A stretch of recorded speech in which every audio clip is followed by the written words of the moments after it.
26শে মে রোববার জার্মানি জুড়েই পালিত হয়েছে বৌদ্ধ সম্প্রদায়ের সবচেয়ে বড় ধর্মীয় উৎসব শুভ বুদ্ধ পূর্ণিমা বা বৈশাখী পূর্ণিমা দিবসটি উদযাপনে জার্মানির প্রতিটা প্রদেশের বৌদ্ধ বিহারগুলোর মতো রাজধানী বার্লিনের সবচেয়ে পুরনো ঐতিহাসিক বৌদ্ধ বিহার ডাস বুদ্ধিস্ট হাউসে নামে সর্বস্তরের উপাসক উপাসিকাদের ভিড়। বিহারটিতে বাংলাদেশি প্রবাসী বৌদ্ধ ছাড়াও Sri Lanka, Vietnam, Japan, Korea, Bharat, Nepal, Russia সহ ইউরোপের নানা দেশের নাগরিক ছাড়াও স্থানীয় জার্মানরাও অংশ নেয়। এদিন ধর্মীয় নানা কর্মসূচির মধ্যে ছিল ভিক্ষু সংঘের পিণ্ডাচরণ, শীল গ্রহণ, ভিক্ষু সংঘের উদ্দেশ্যে দান, ভাবনা অনুশীলন, ত্রিপিটক থেকে ধর্মদেশনা, বিশ্ব শান্তির জন্য সমবেত প্রার্থনা ও সূত্রপাঠ এবং পুণ্যদান। Everyone find peace and happiness.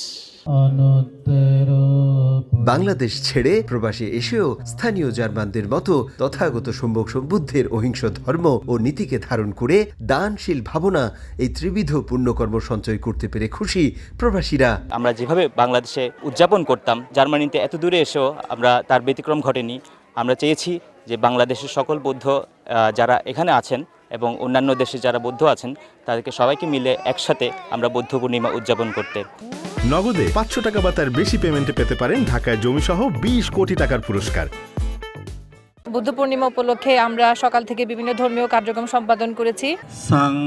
বিকেলে ধর্মীয় আলোচনায় উঠে আসে বিশ্বে শান্তি প্রতিষ্ঠা ও হানাহানি বন্ধে বুদ্ধের প্রচারিত ধর্মের বাস্তবিক প্রাসঙ্গিকতা। একমাত্র বুদ্ধই প্রথমবার উচ্চারণ করেছিলেন, শুধু মানবী নয়, জগতে সকল প্রাণী সুখী হোক। পাশাপাশি লোভ, দেশ, মোহের ঊর্ধ্বে উঠে সকল পরিস্থিতিতে মৈত্রী চিত্তে অবস্থান করার নীতিতে জীবন পরিচালিত করার পথ দেখিয়ে গেছেন পরম করুণাময় গৌতম সম্যক সম্বুদ্ধ।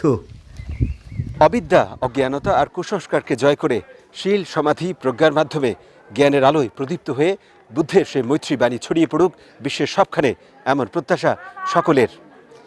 জার্মানির বার্লিন থেকে সবাইকে শুভ বুদ্ধ পূর্ণিমার শুভেচ্ছা জানিয়ে বিটু বড়ুয়া, সময় সংবাদ।